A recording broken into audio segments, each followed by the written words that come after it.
कोई आपको ज्योतिषाचार कहता है कि इसकी कुंडली खराब है, 7.5 लगी है, 2.5 लगी है और काल सर्प योग लगा है, केतु की वक्र दृष्टि है और राहु जो है मंगल को विपरीत ग्रह से घूर करके देख रहा है क्या बोलता है?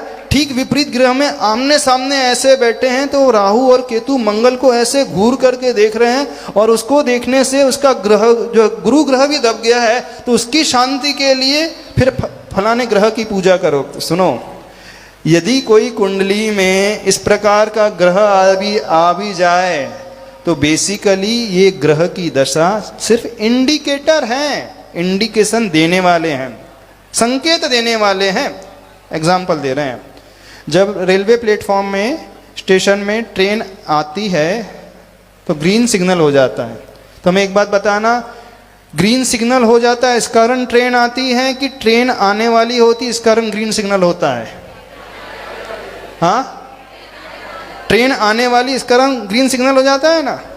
अब बहुत देर तक यदि रेड सिग्नल रहा तो लोग जाकर के सिग्नल की पूजा करने लगे, ये रेड सिग्नल जल्दी से ग्रीन हो जा, जल्दी से ग्रीन हो जा।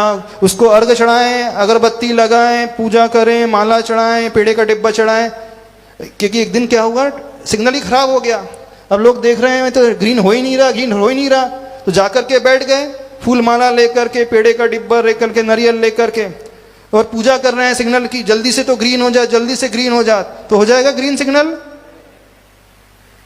तो ग्रीन सिग्नल क्यों? वो तो ट्रेन के आने का संकेत है, न कि सिग्नल से ट्रेन आती है। समझो इस बात को। यदि कोई ज्योतिष आपसे कहे कि मंगल की और केतु की वक्र दशा चल रही है और 7.5 लगी और काल सर्प योग लगा है, तो किसी ग्रह की पूजा करने से आपकी समस्या का समाधान नहीं होगा, आपके घर में शांति नहीं होगी।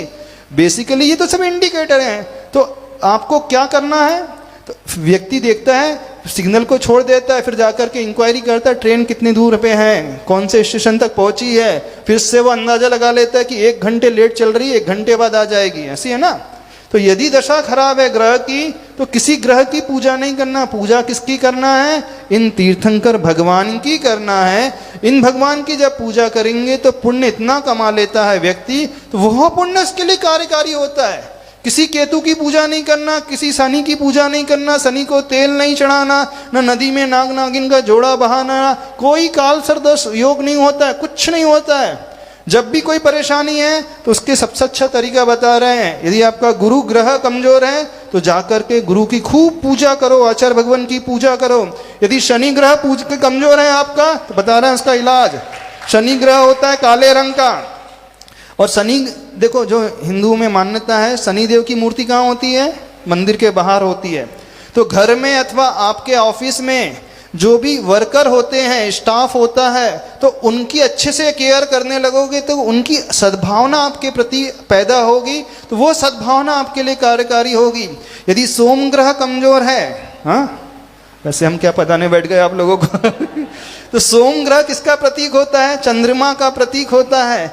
तो चंद्रमा के लिए क्या है? उन भगवान की पूजा की जाती है। अब मंगल ग्रह कमजोर है तो उसका कॉन्फिडेंस लेवल जो है लूज होता है, वीक होता है। तो उस कॉन्फिडेंस को बढ़ाने के लिए इन तीर्थंकर की अथवा सिद्ध परमेष्टि की आराधना की जाती है, क्योंकि सिद्ध भगवान का रंग भी, वैसे सिद्ध भगवान अरूपी होते हैं, लेकिन आपने ध्वज में देखा होगा लाल रंग है।